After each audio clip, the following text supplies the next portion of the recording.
Assalamualaikum warahmatullahi wabarakatuh. Selamat malam, Bapak Gito Abimanyu selaku dosen mata kuliah General Business Environment. Selamat malam juga rekan-rekan eksekutif B38A FMUGM Kampus Jakarta. Di tangan saya ini adalah barang-barang elektronik yang mungkin sering kita temui sehari-hari. Yang pertama adalah laptop, yang kedua adalah tab, dan yang ketiga adalah handphone. Ketiga barang ini mungkin sering kita temui di kamar kita, di rumah kita, di sekolah, di kantor, bahkan di tempat-tempat umum. Barang-barang elektronik seperti ini memancarkan radiasi yang cukup kuat, di mana memberikan efek yang kurang baik bagi kesehatan tubuh kita. Dengan masalah yang ada ini, justru memberikan opportunity bagi kami untuk menciptakan sebuah produk. Produknya bernama Kuardasi, kuarsa penangkal radiasi. Produk yang kami tawarkan ini tidak hanya menjanjikan margin yang sangat besar, yang cukup menjanjikan bagi kami, tapi juga memberikan manfaat yang luas bagi lingkungan sekitar. Saya Radiansa, silakan menikmati presentasi yang menarik dari kami. Mineral kuarsa sebagai penangkal radiasi elektromagnetik oleh Radiansa.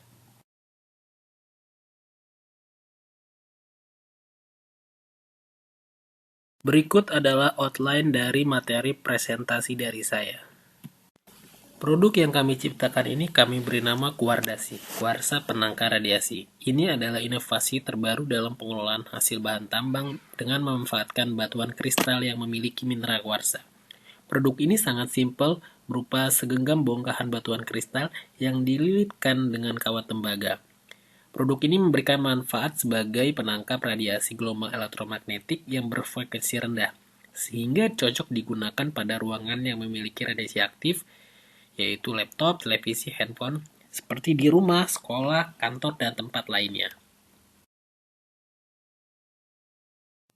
Berikut adalah analisa pasar dan pemasaran atas produk Kuardasi. Customer segment kami adalah pengguna ponsel yang kami estimasi 70% dari 90% orang dewasa yang menggunakan ponsel, dan juga perkantoran BUMN maupun swasta, serta sekolah atau kampus yang sehari-hari menggunakan barang elektronik. Dalam operasionalnya, kami akan bekerjasama dengan para mitra, yaitu para penambang mineral kuarsa, toko elektronik, dan tembaga, pemerintah dan institusi, influencer di sosial media. Produk Kuardasi ini akan kami tawarkan melalui media e-commerce seperti Shopee, Tokopedia, Bukalapak, dan juga kami akan memanfaatkan media sosial seperti Instagram dan Facebook. Selain itu, kami akan melakukan promosi juga secara door-to-door. Selanjutnya kita lanjut slide tentang proyeksi keuangan usaha produk Kuardasi. Berikut adalah estimasi rincian biaya usaha produk Kuardasi, yang terdiri dari biaya operasional produksi, biaya sewa kantor, biaya overhead. Berikut adalah proyeksi laba rugi selama 1 tahun usaha produk Kuardasi. Kami mengestimasi produk kami akan laku 30.000 piece selama 1 tahun, dengan harga jual sebesar 40.000 per piece. Produk ini dapat memberikan laba 1 tahun sebesar 303 juta rupiah, atau net margin sebesar 25%. Maka dapat kita lihat bahwa produk Kuardasi yang simpel ini sangat menjanjikan margin yang sangat besar. Berikut adalah analisa lingkungan bisnis faktor ekonomi. Dapat kita lihat pada grafik bahwa terjadi pertumbuhan ekonomi dari 2015 sampai dengan 2019.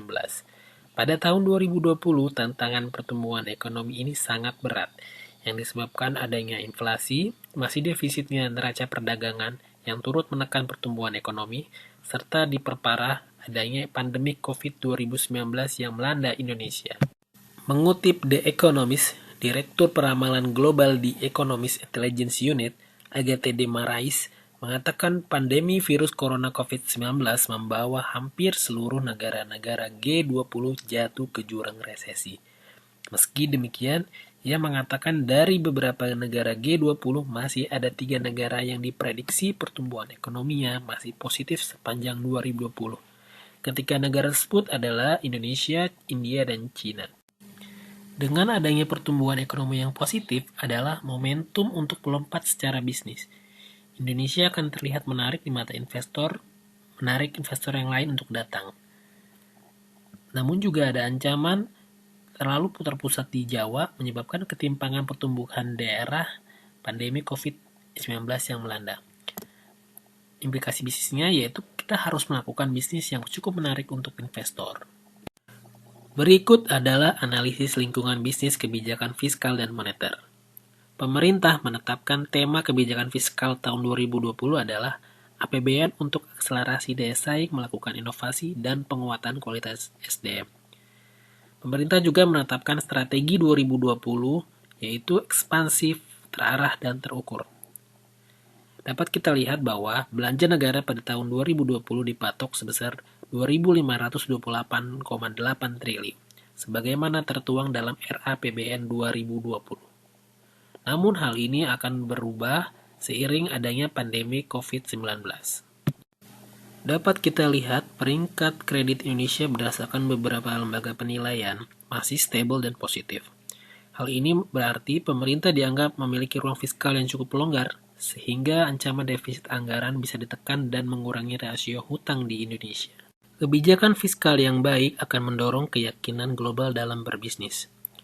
Oke, maka dari itu, kita harus memastikan sumber pembiayaan yang digunakan adalah dari institusi finansial yang terjamin reputasinya. Kita juga perlu memitigasi risiko finansial, serta harus mempertimbangkan hedging jika sumber pembiayaannya berasal dari luar negeri.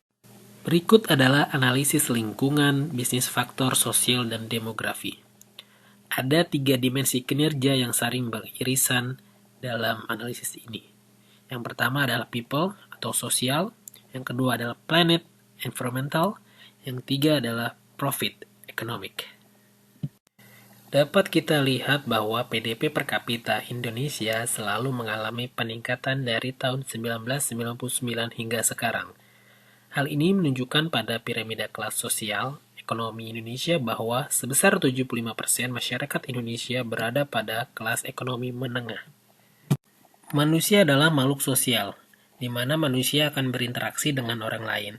Dalam berinteraksi, kelancaran komunikasi sangat penting, sehingga sekarang banyak teknologi yang mendukung hal tersebut. Salah satunya adalah handphone.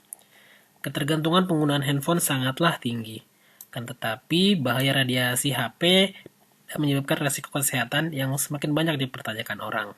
Tahun 2020 adalah masuk dalam masa fase bonus demografi. Periode ini lebih berkualitas karena lebih banyak tenaga terlatih. Oleh karena itu, ini merupakan modal dasar bagi peningkatan produktivitas ekonomi dan pengembangan pasar domestik. Bisnis batu kuarsa penangkar radiasi membuka kesempatan penurunan tingkat radiasi penggunaan telepon genggam dan barang elektronik lainnya, dan pengembangan ekonomi dari hasil tambang daerah pemasok. Bisnis batu kuarsa penangkar radiasi juga menyerap tenaga kerja. Oleh karena itu, kita harus menjamin bahwa aktivitas bisnis yang terkait dengan produk batu kuarsa penangkar radiasi juga mempertimbangkan aspek sosial masyarakat. Berikut adalah analisis lingkungan bisnis faktor politik dan kebijakan pemerintah. Peraturan yang mengatur usaha kuardasi adalah Undang-Undang Nomor 4 Tahun 2009 tentang pertambangan mineral dan batu bara. Mengamanatkan nilai tambah melalui pengolahan dan pemurnian di dalam negeri. Produk yang kami pasarkan merupakan hasil olahan dari batuan galian tambang yang mengandung mineral kuarsa. Menurut survei Edelman terhadap 28 negara, Indonesia menjadi salah satu negara tingkat kepercayaan yang cukup tinggi pada pemerintah. Bisnis mineral kuarsa penangkar radiasi merupakan inovasi yang baru sehingga peluang dukungan dari pemerintah cukup besar. Berikut adalah analisis lingkungan bisnis faktor teknologi dan sumber daya alam. Berdasarkan data dari eMarketer.com Info Go ID, data jumlah pengguna internet dunia 2013-2018, Indonesia menduduki peringkat ke-6 dengan jumlah pengguna 123 juta orang pada tahun 2018. Berikut adalah peta persebaran potensi tambang di Indonesia. Mineral kuarsa banyak dijumpai di daerah Jawa Tengah. Berikut adalah data tingkat radiasi gelombang elektromagnetik. 2 miligauss adalah batas maksimal radiasi elektromagnetik yang dapat ditoleransi oleh tubuh dalam satu paparan. Sedangkan telepon genggam, televisi microwave, dan hairdryer adalah lebih dari 2 miligauss. Sumber daya alam Indonesia dalam hal ini mineral kuarsa berlimpah, dan juga dinamika perkembangan teknologi informasi yang sangat cepat. Oleh karena itu, diperlukan inovasi produk terbaru terkait dengan mineral kuarsa sebagai penangkal radiasi. Oleh karena itu, kami mengambil kesimpulan bahwa penggunaan barang elektronik meningkat dari waktu seiring dengan kemajuan teknologi, sehingga potensi radiasi gelombang elektromagnetik dari barang tersebut semakin besar.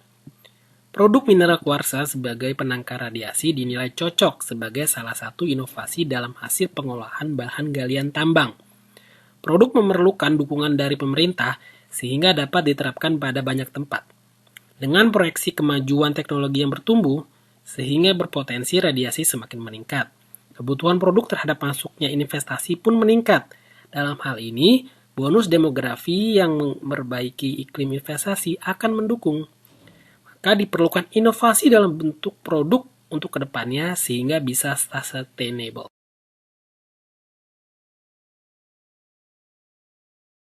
Wardasi adalah suatu produk yang simpel dan solusi kesehatan yang dibutuhkan masyarakat saat ini.